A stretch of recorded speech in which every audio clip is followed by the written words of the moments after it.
Cara, e agora, vamos falar que daqui a pouco a gente volta para o Brasil, mas antes o gancho aqui é o seguinte, vamos lá. Se a gente for falar das guerras que tem no mundo, as duas principais, que tem muitas outras guerras no mundo, mas as principais são Rússia e Ucrânia, e Israel e Irã, mas aí Israel e faixa de Gaza e Palestina, tá bom? Aqui no Brasil, esses conflitos eles se traduzem mais ou menos assim, se você defende Israel, você claramente é de direita, e se você defende o que não está com Israel, você claramente é de esquerda. Mesma coisa a Rússia e a Ucrânia. Se você defende a Rússia, eu não sei se isso aqui é certinho, mas se você defende a Rússia, você é de esquerda, se você defende a Ucrânia, você é de direita e tudo mais. Acaba virando um debate abrasileirado e não necessariamente conectado ao que está acontecendo lá. Então, um cara que... E aqui eu vou chutar. O cara que é bolsonarista, por exemplo, ele vai, sem nem pensar, ele não vai nem considerar a possibilidade dos palestinos terem algum tipo de razão, ou o Irã ter algum tipo de razão, ou a Rússia ter algum tipo de razão. Em que medida tu acha que isso atrapalha entender o que realmente está acontecendo lá, se é que atrapalha? Essa identificação de um lado ou do outro? Esse lance de colocar na caixinha ali, isso, de fato, será que isso tem algum impacto no como a gente percebe os conflitos, cara? Eu acho que isso impacta os conflitos, mas eu acho que é importante não colocar as coisas nas caixinhas de saída, né? Eu acho que é muito importante a gente escutar com quem a gente está falando para entender o que a pessoa está trazendo. E a realidade hoje é que quem é favorável ao regime de Israel é favorável a um regime colonial, que é em paridade, em comparação, é a mesma coisa que você ser simpático ou favorável à Alemanha nazista nos anos 30. É isso. É isso. É comparavelmente parecido. Porque as políticas que são conduzidas ali, e assim, e não é o que eu acho. De novo, isso aqui é objetivo, não é o que eu acho. É o que é concretamente posto. Porque eu poderia achar uma outra coisa. Enfim, né? Ter ali a vida de um jeito, mas eu... sei lá, pra mim é diferente pessoalmente. Não, o que acontece objetivamente os palestinos vivem cercados por um regime de apartheid. De separação de acesso à eletricidade, separação de acesso à alimentação. É um regime de terror que os palestinos vivem diariamente. E é um projeto que se baseia num princípio ideológico colonial. O sionismo é isso. O sionismo é uma vertente ideológica do judaísmo. O sionismo não é a defesa da existência de um país soberano para dos judeus, que é Israel personificado ali no... Então, não é razoável que haja um país para os judeus? Eu acho que é razoável que esse processo de autodeterminação possa ser realizado. E a grande questão é que o sionismo ele é uma ideologia colonial. Então ele se baseia nessa ideia, né, que é o mote mais famoso. É uma terra sem povo para um povo sem terra. Né? Esse foi um dos principais motes que conduziu a palavra de ordem do sionismo. E o sionismo ele é um projeto que implementou um Estado na Palestina. Houveram outras opções naquele momento, mas que implementou em um território que já haviam pessoas que foram simplesmente desterradas de lá. E já existiam outros judeus naquele local. A grande questão é que o sionismo ele é uma dessas vertentes. Ele não é, tipo, a única vertente que existe. Mas hoje é a vertente que se tornou dominante, especialmente porque a burguesia judia vai apoiar a criação do Estado de Israel. A burguesia dos Estados Unidos, do Reino Unido, vai apoiar a criação do Estado de Israel como um ponto importante da geopolítica local para evitar que aquela região pudesse cair ou na influência soviética, no pós-45, ou que pudessem crescer os movimentos nacionalistas que cresceram depois dos anos 50, no Egito, no Irã, em vários desses lugares em que Israel sempre se mostrou como um país dedicado a interferir nessas relações. Então, assim, eu acho que Israel não deveria existir. Eu acho que Israel não deveria existir porque o princípio da criação desse Estado é um princípio de criação colonial. Ele é baseado num princípio de dominação de um povo sobre outro. Dominação. Não é tipo convívio pacífico, não. Porque não existe isso, né, Igor, de convívio pacífico, se eu estipulo todas as regras. Se eu coloco todas as determinações do que tem que ser feito, do que não pode ser feito, e se você foge da linha que eu coloco, então você é um criminoso, você é um marginal, você é um bandido. Isso não é pacificação, isso não é convívio. Isso é colonização. Ah, mas a gente pode pegar até pro processo histórico mesmo, né? 53% do território, que era do mandato britânico da Palestina, que foi dividido na resolução da ONU em 47, 53% desse território foi para uma minoria de população judaica que havia migrado para lá com esses incentivos das organizações sionistas.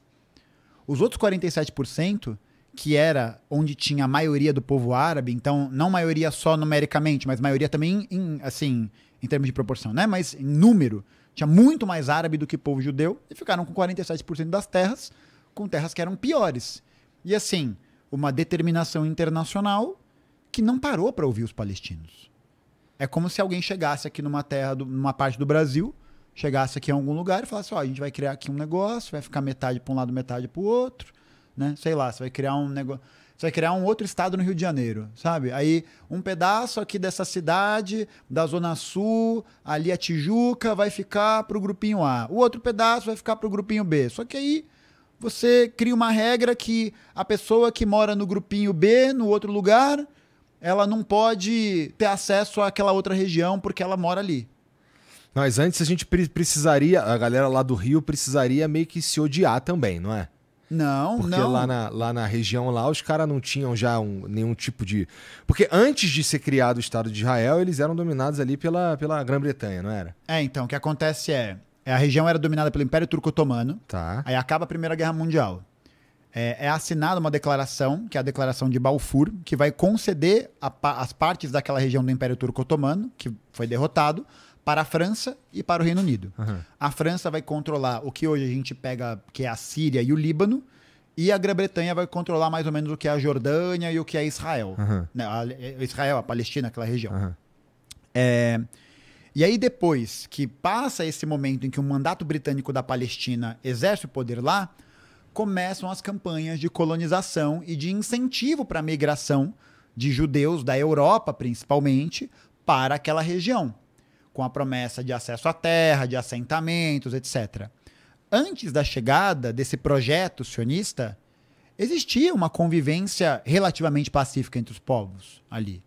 Tipo, você tinha os cristãos, os muçulmanos e os judeus convivendo dentro do domínio turco-otomano de maneira relativamente pacífica. Mesmo depois, quando passa para a França e para a Inglaterra, eles continuavam com uma convivência pacífica ali, mesmo... Porque assim, aí ele não é como se eles fossem, entre aspas, livres.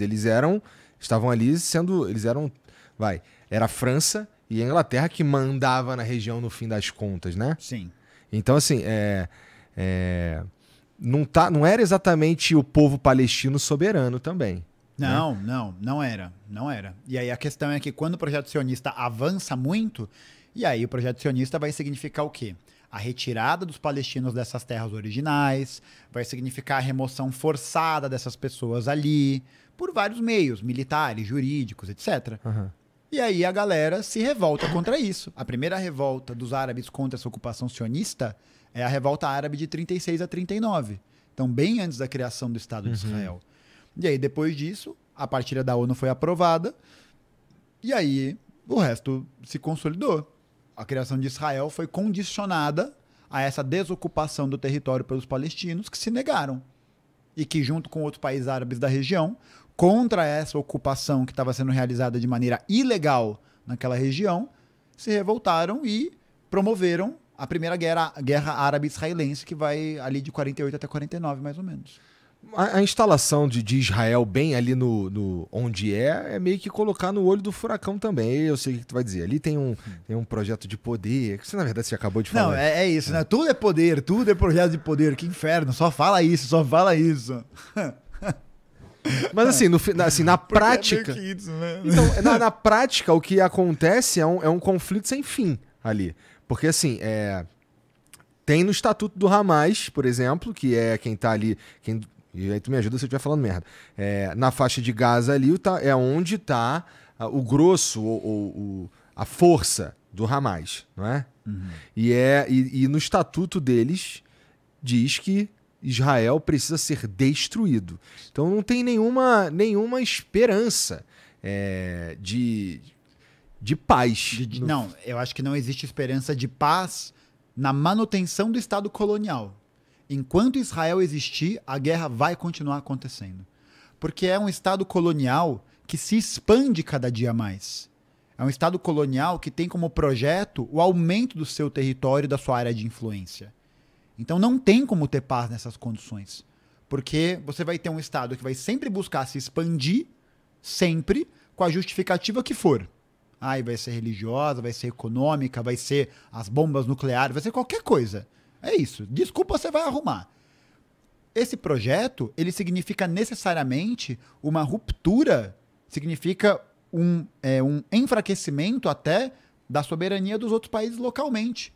Por que esse projeto colonial continua existindo com tanta força? Porque tem um país, Estados Unidos da América, que patrocina isso. Por quê? Porque é interessante para eles que haja esse Estado ali. Um Estado que possa ser um posto avançado. É um posto avançado. Então, essa guerra ela não acaba porque os palestinos, os povos árabes ali, de uma maneira geral, mas acho que principalmente os povos palestinos, se recusam a ceder.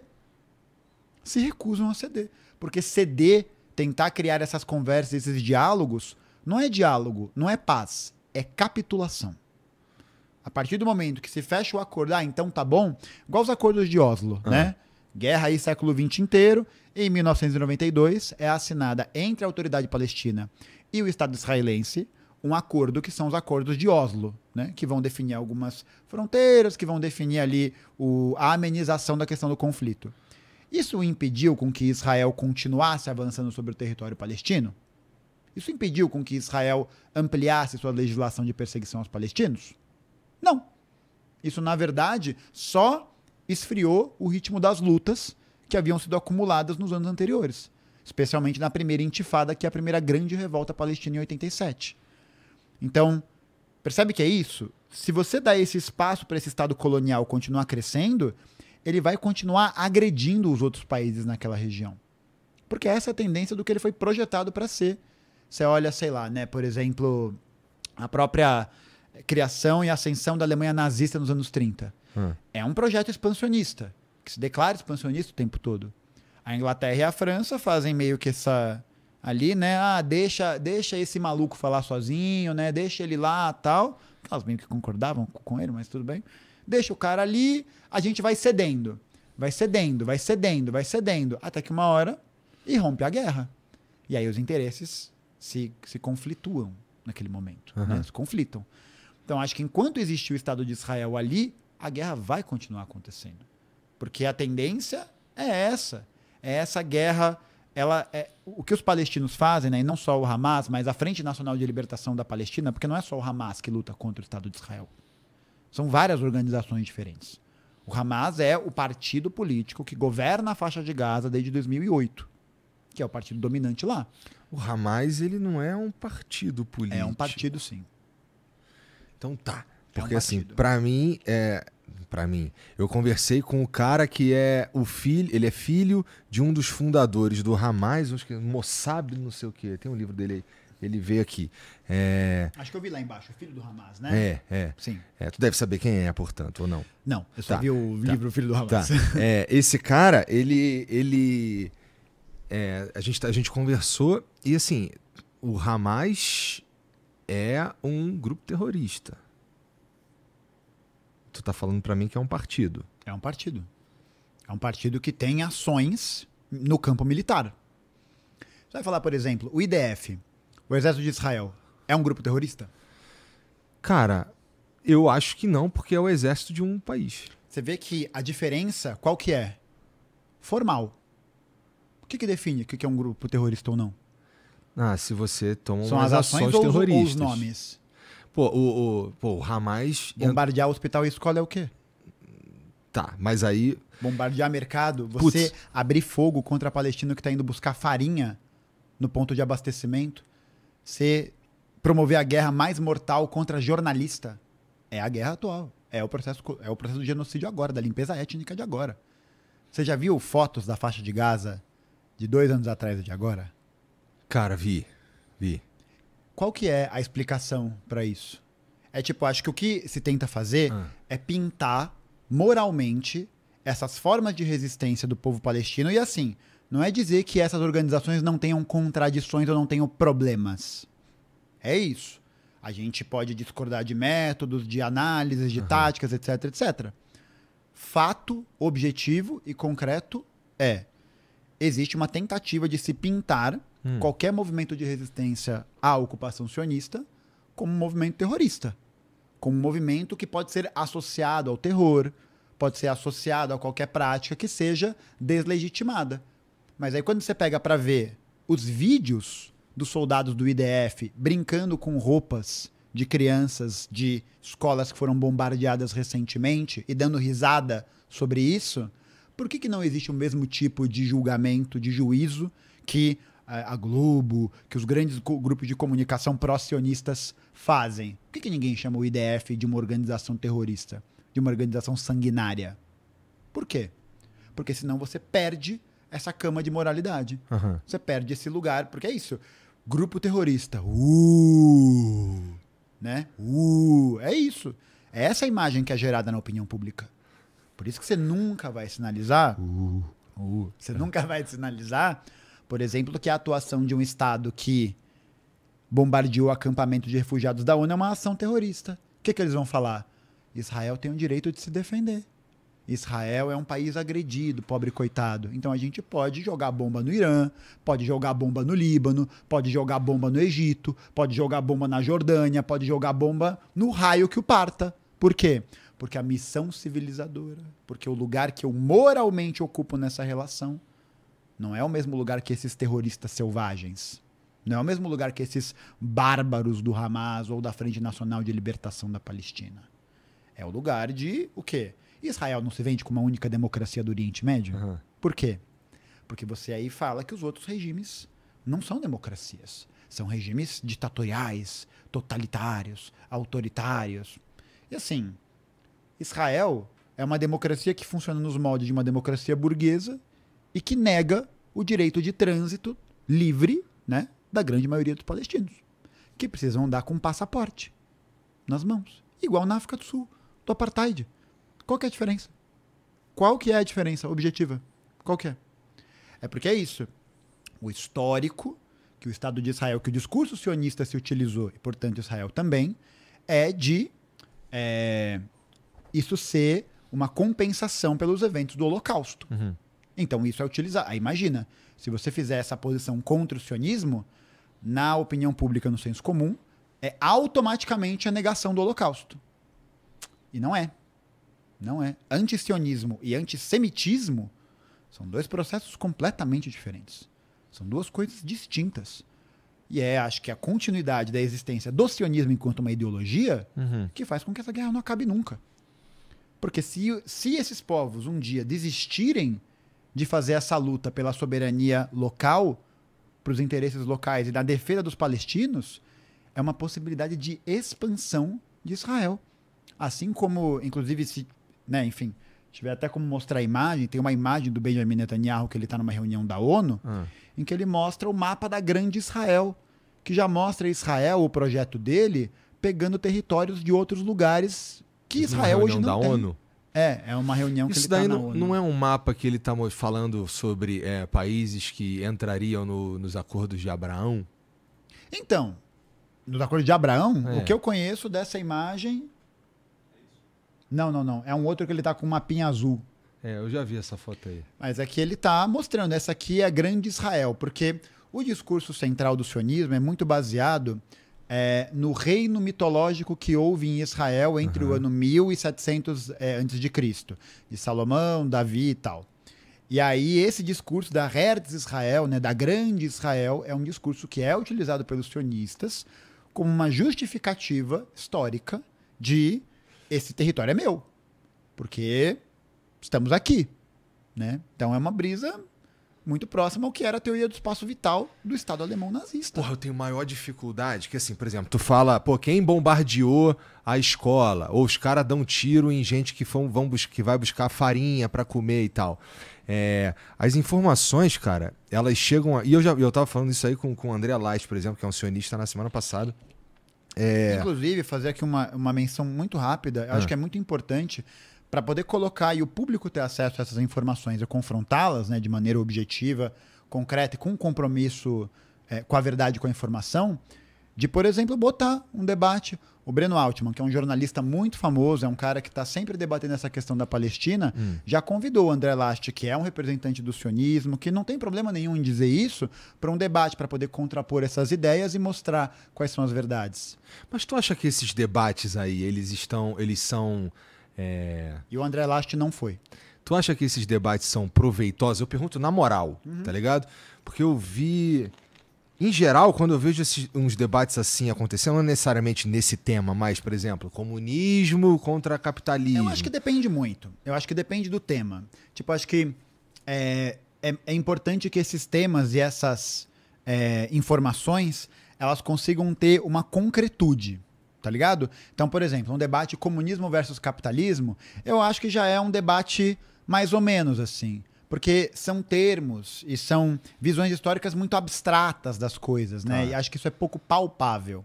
Diferente, por exemplo, de um debate sobre a guerra no Oriente Médio, que é uma coisa que é visível, que pode ser averiguada estatisticamente, que pode ser averiguada historicamente com as referências dos autores, dos pensadores, dos políticos, dos organizadores, etc, etc. Então, acho que depende. Eu acho que, de fato, né, existe uma certa linguagem que tenta criar essa...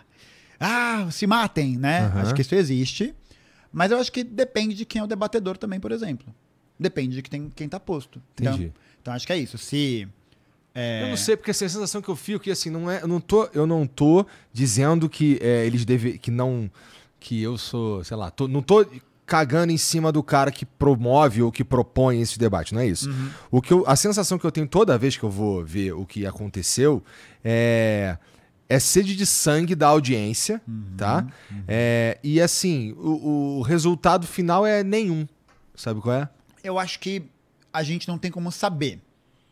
Tá. Eu acho que a gente não tem como saber na totalidade. Porque as impressões dos comentários imediatamente, às vezes podem parecer isso. E de fato, acho que alguns debates podem ser improdutivos mesmo. Mas você não tem como saber, a não ser que isso tenha de ser feito. E fazendo essa definição dos temas e tal. Tá. Eu acho que, tem muita gente que, enfim, que deve acompanhar teu programa há muitos anos, que quando eu vim aqui há 1 ano e meio atrás, pra gente poder falar sobre as perspectivas e tal, pode ter mudado de visão. E outras pessoas não, podem ter odiado ainda mais. Tava esperançoso com o Brasil, não tava? Eu tava, cara. Eu tava assim, eu sabia que seria triste, seria lastimoso, mas puta que pariu, né? Caralho, puta que pariu. Como é que as expectativas eram baixas, mas puta merda, né? Puta merda. Não, eu citei o André porque, assim, tem... Que nem você falou aí de quem bombardeou o quê, não sei o quê e tudo mais. E eu falei a mesma coisa pra ele, que eu tenho que, pelo menos pra mim, e eu suponho que pra boa parte da galera, se pra mim é assim, imagino que pra boa parte da galera é também, muito difícil a gente saber o que realmente tá acontecendo, porque as notícias... Cara, a gente vive numa época que as narrativas e o discurso e até as notícias, elas são descoladas da verdade. Na verdade é forte, né? Como isso daí sempre foi. Não, da verdade eu achei muito bom o termo. É isso. Isso. Mas então, elas são... É porque, assim, verdade é querer demais, mas elas são descoladas dos fatos. Porque, assim, eu posso olhar um fato e ver algumas verdades. Sabe qual é? Dependendo do ângulo que eu tô olhando. Mas,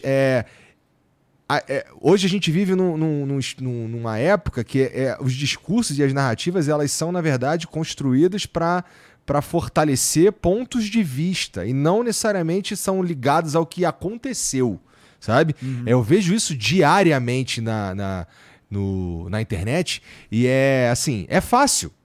verificar isso daí. Por exemplo, eu tenho certeza que ao final desse programa aqui, quando eu for ler os comentários amanhã, eu terei sido chamado, nós teremos sido chamados de os caras de direita daqui até ali, né? E pelo mesmo argumento, tá? O cara vai pegar o mesmo trecho do que a gente falou aqui, aí vai ter uma galera que vai enxergar como esquerda, outra galera vai enxergar como direita, e assim, são descolado, e às vezes a gente estava falando de outra parada, que nem necessariamente tem a ver com isso. Mas o ponto é que como essas notícias elas chegam para servir a alguma narrativa, dependendo de onde vem, de quem comunica essa notícia, cara, fica muito difícil de saber o que aconteceu. Por exemplo, lá no começo, logo depois do primeiro ataque do Hamas no território de Israel lá, teve um papo lá que Israel bombardeou um hospital. E aí, isso aí foi a primeira coisa foi a primeira notícia. Caraca, Israel bombardeou um hospital. Aí em seguida, não, foi o Hamas que bombardeou esse hospital. Aí depois, não, foi Israel que bombardeou esse hospital. E até hoje eu não sei quem bombardeou o hospital. Isso que eu tô te falando. Sim. Então assim, quando o André me fala algumas coisas que acontecem lá e tudo mais, da própria experiência dele, que ele fala que ele teve lá e tudo, e você me fala algumas outras coisas, porque a gente conversou aqui sobre, não chega comida lá? Ele, chega comida lá. Os caras do Hamas que vão, apreendem, roubam os caminhões, vendem os caminhões para alguém que revende a comida que tá ali pra galera que tá lá, pros civis. Então, assim, eu tenho que... eu convidei você aqui, eu suponho que você vai ser honesto, você vai trocar ideia comigo pra valer. Você, o André, qualquer um que vem aqui. Então, e como são informações que elas são, em geral, especialmente nesse assunto, conflitantes mesmo, pra mim é muito difícil saber o que tá acontecendo para valer. Sabe qual é? Sim, sim. Por exemplo, o Thiago Ávila, eu acho, né? Que ficou preso, entre aspas, lá em Israel. Entre aspas, não. Então... preso. O que chega até mim é assim, cara, era só ter assinado logo lá o papelzinho que era deportado e mandado de volta. Sabe qual é o lance? É isso. Era só ter assinado o papel. Aí tem um outro fator anterior a esse, que é o fato de que o Thiago foi capturado em águas internacionais. Isso é crime no direito internacional. Isso é uma ação ilegal. Por isso que ele não assinou o papel. Que é uma confissão de culpa de uma coisa que ele não fez e nem poderia ter sido acusado de fazer. Agora é isso. Acho que esse lance das narrativas divergentes, né, desencontradas e tal, não é um fenômeno atual da internet. É isso. É quem conta a história. É quem tá contando a história. É verdade. Então, que agora tá muito... É que eu acho que a gente agora tem essa overdose de informação, porque a gente acessa, tudo muito rapidamente. Mas por que a questão da Palestina, por exemplo, foi algo que ressoou muito nas pessoas e com poucas questões? Porque é um genocídio televisionado. É um genocídio transmitido 24 horas por dia, via Twitter, via rede social, e é meio isso, ninguém faz nada, ninguém faz nada, ninguém faz nada, ninguém faz nada, e as informações que vão ser... E é claro, né, acho que é entender isso, que na história, a produção dessa verdade, dessas narrativas, a produção de um passado é sempre feita por um presente que está interessado naquele determinado passado. Então, por que o André Last vai vir para cá e vai defender essas perspectivas de defesa do sionismo? Falar da decapitação dos bebês pelo Hamas, falar disso da compra de alimentos. É um fato, não é? Não, isso já foi comprovado em vários outros veículos, que isso é hoax. Isso é mentira. Por que ele traz isso? Em defesa do André, nesse programa que a gente estava aqui, ele não falou de bebê decapitado. Perfeito. Tá. Mas, por exemplo, né, essa que foi uma notícia que incorreu muito e que se tornou presente, né, nessas análises sobre o Hamas. Por que isso é veiculado? Por que isso é colocado como uma informação importante, muitas vezes sem ter a averiguação e a comprovação de fato disso? Porque isso constrói uma história. Eu acho que é sempre se perguntar isso. Por que esse presente quer construir a visão desse passado especificamente desse jeito? Porque quem vence a história é quem pode escrevê-la. Então, a gente aprende a vida toda que o conflito em Israel entre os judeus e árabes é um conflito religioso. Tu não aprendeu assim? Que é um conflito que era da ordem religiosa? Só que quando a gente para ler sobre o tema e percebe que houve ali a criação de um Estado artificial, que ocupou aquele território sem legitimidade, sem reconhecimento, sem diálogo, aí essa narrativa da guerra religiosa já muda. Por que que a gente recebeu a história de que a criação de Israel é algo ligado à briga por religiões e não uma questão colonial? Por quê? Porque se você fala que é uma questão colonial, ou talvez não imediatamente, mas você cria uma abertura para poder questionar essa ação. Por isso que você não vai ficar sabendo.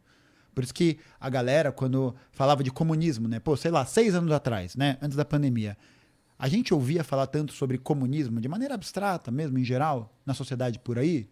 Não. Muito pouco. Como a gente tinha falado, né? Minoritário. Setores minúsculos. Por quê?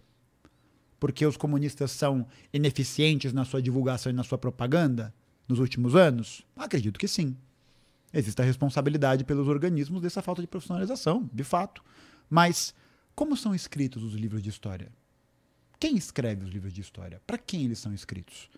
Então, acho que é mais do que só a gente entender qual é a narrativa verdadeira, né? Como se houvesse um fato em absoluto e ele significasse por si só tudo. Acho que não. A gente vai construindo e articulando historicamente esse passado, né? A gente articula historicamente esse passado.